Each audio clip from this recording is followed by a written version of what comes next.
Good morning. Here I am in my home office. Not really any such thing, just a TV room. I just concluded an online lecture out or with Concordia University, Texas. So I thought while the camera's nice and warm, I'll go ahead with my devotion too. You might be familiar with Concordia, and right now at the beginning of this semester, it's 3 weeks to begin with that will be meeting entirely online, and then they'll reassess after that and determine if we can gather together again. Thankful that we've been able to do that as a church all this time. It certainly has been strengthening for each of us. We should never underestimate the value and the benefit of our meeting together around our Savior Christ. I shared this with the college class and thought that it would be a great devotional nugget for you as well to lead you through this Thursday and beyond.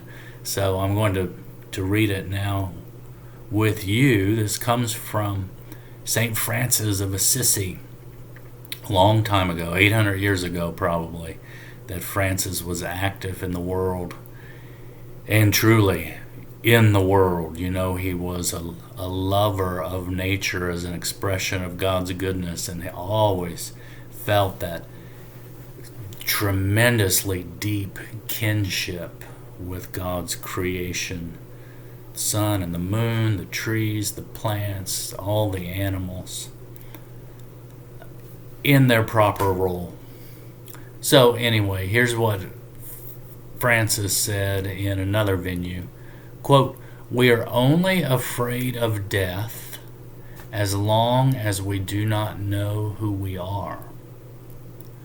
But once we know ourselves objectively to be a child of God, we are already home, and our inheritance is given to us ahead of time. Then we can begin living and enjoying instead of climbing, proving, or defending." Close quote. And I'd add to that striving instead of striving, and also instead of preserving. We can begin living and enjoying. Powerful words, I believe, and great guidance for us, because it is true. We objectively have been identified as children of God. You are a child of God. I'm a child of God. The Apostle John in the Scriptures, that's what he says.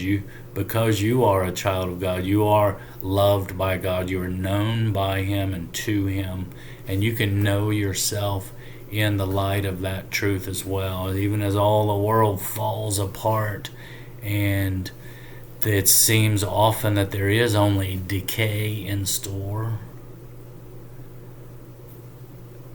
being the child of God carries us through all of that into the heart of God, which is another way of talking about being home.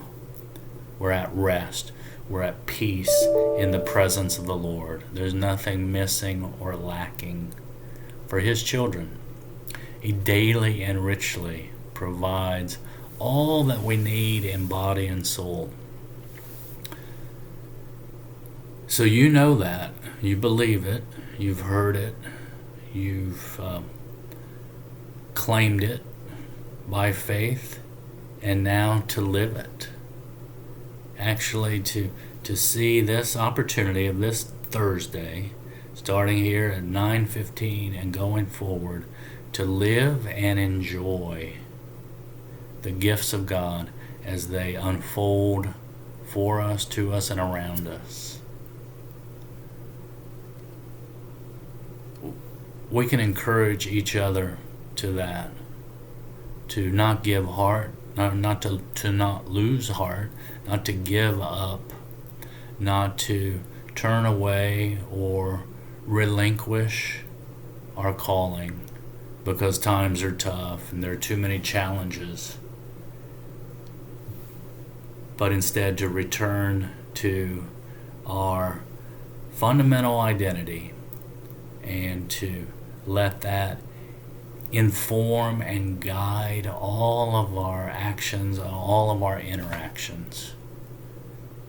We can do that to the best of our ability, and we can do it in the best way possible as we follow in the way of Christ. May that be true for you today. God bless you.